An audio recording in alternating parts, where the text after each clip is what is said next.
अस्सलामुअलैकुम, मैं रज़ी एहसन। उम्मीद है आप लोग खैरियत से होंगे एक नई वीडियो के साथ। और मैंने जैसे कि पहले आपसे शेयर किया था कि मुझे क्लाइंट्स और दोस्तों की तरफ से फ़ीडबैक तो मिलता है, लेकिन मैं उनसे दोबारा रिक्वेस्ट करूँगा कि वो कमेंट सेक्शन में दें ताकि दूसरे लोग भी उससे फ़ायदा उठा सकें। तो इंशाल्लाह आज हम कोशिश करते हैं कि विद होल्डिंग को एक दफ़ा और कंक्लूड कर लें, क्योंकि इसमें बहुत सवाल आते हैं और ये काफ़ी हद तक प्रैक्टिकल है, इसलिए कि जैसे मैंने आपसे पहले भी ज़िक्र किया था कि इन एफबीआर जो है उसकी कलेक्शन का 80% विदहोल्डिंग टैक्सेस से होता है।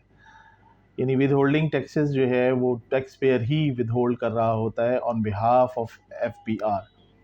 तो अगर विदहोल्डिंग टैक्सेस का सही कॉन्सेप्ट नहीं हो तो एक तो ये कि विदहोल्ड करते वक्त गलती होगी।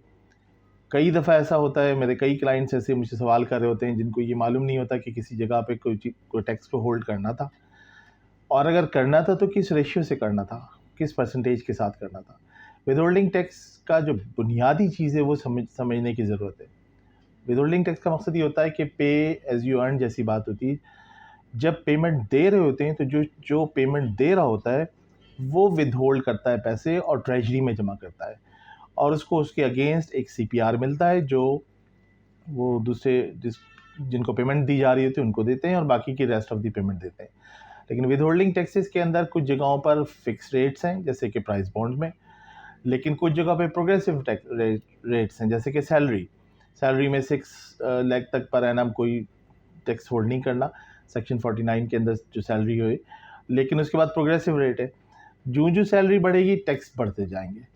तो बुनियादी बात ये है कि विदहोल्डिंग टैक्स को समझना बहुत ज़रूरी है। आई अंडरस्टैंड कि ये कॉम्प्लेक्स है थोड़ा, और इनफैक्ट इनहेरिटेडली टैक्सेशन जो है वो कोई बहुत दिलचस्प सब्जेक्ट नहीं है। उसको समझने के लिए थोड़ा एफर्ट्स करना पड़ेंगे, लेकिन चूंकि इसका ताल्लुक डायरेक्ट हमसे है, मुल्क से है, और दूसरी और बहुत सारी ऐसी चीज़ें हैं जिसकी वजह से हमें टैक्सेशन को समझना होगा।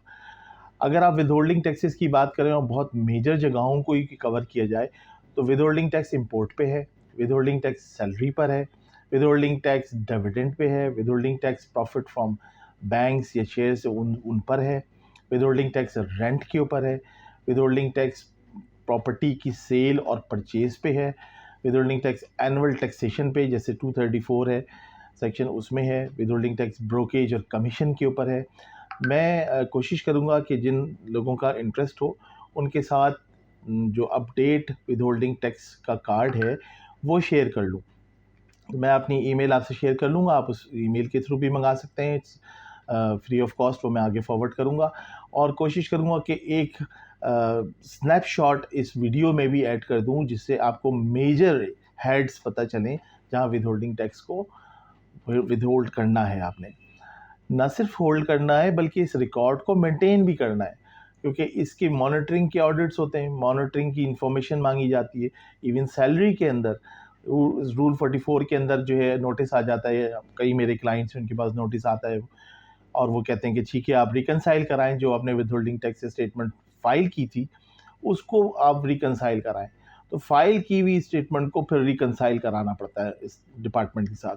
तो लिहाजा ये एक इम्पॉर्टेंट सब्जेक्ट है, और जैसे मैंने आपसे कहा कि इसका मैग्नीट्यूड कितना ज़्यादा है, और हमारी कलेक्शन जो एफबीआर करता है उसका 80% ये विदहोल्डिंग टैक्स बनता है।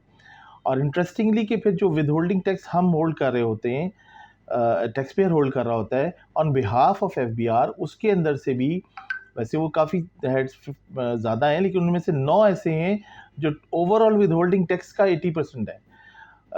जैसे कि आप 236 सी, 236 एच है जब प्रॉपर्टी सेल करते वक्त, ख़रीदते वक्त, 153 के सेक्शन है जहाँ पर गुड्स सप्लाई की जाती हैं, सर्विसेज दी जाती हैं, कॉन्ट्रैक्ट्स होते हैं, उनमें विदहोल्ड करने का ये ज़्यादा रेवेन्यू जनरेट करते हैं। लेकिन 236 एच और 236 जी जो रिटेलर होलसेलर पे, उन डिस्ट्रीब्यूटर पे है, उनके ऊपर जो है बहुत नॉमिनल चार्जेस हैं। But that withholding tax is actually to identify the turnover, क्योंकि फिर वो आगे मिनिमम टैक्स रिजीम में जा रहा होता है, वो सेक्शन 113 वहाँ अट्रैक्ट हो जाता है। वो एक कॉम्प्लेक्स उसकी उसकी मैकेनिज़्म है, लेकिन इन एनी केस आपको विदहोल्डिंग टैक्स का आइडिया हो, किस तरह उसको कलेक्ट करना है, किस तरह उसको सबमिट करना है, उसके रिकॉर्ड को कैसे मेंटेन करना है, ताकि पेनल्टीज से खुद भी हम बचें और दूसरों के लिए भी प्रॉब्लम ना हो। कई दफ़ा दो बिज़नेस में जो पार्टनर, ये भी मेरी ऑब्जर्वेशन है कि कई लोगों के साथ मैंने देखा कि अच्छा बिज़नेस रिलेशन था, लेकिन इस वजह से कि एक वन ऑफ द पार्टनर जो है वो उसको मेंटेन नहीं कर पा रहा उस रिकॉर्ड्स को, दूसरा उसको चाहता है कि हाउस को ऑर्डर में रखे, तो वहाँ पर भी बिज़नेस टर्म्स जो हैं इफ़ेक्ट होते हैं। तो इस लिहाज से भी ये ज़रूरी है कि इन चीज़ों को हम समझें। एनीवे, मैं आपके साथ कार्ड भी शेयर कर रहा हूँ, और जिन लोगों को इंटरेस्ट हो वो अपनी मुझे ईमेल करके अपडेटेड विदहोल्डिंग टैक्स कार्ड भी मंगा सकते हैं। अगेन आपसे रिक्वेस्ट है कि वीडियो को लाइक करें, सब्सक्राइब करें। Thank you very much. Thank you.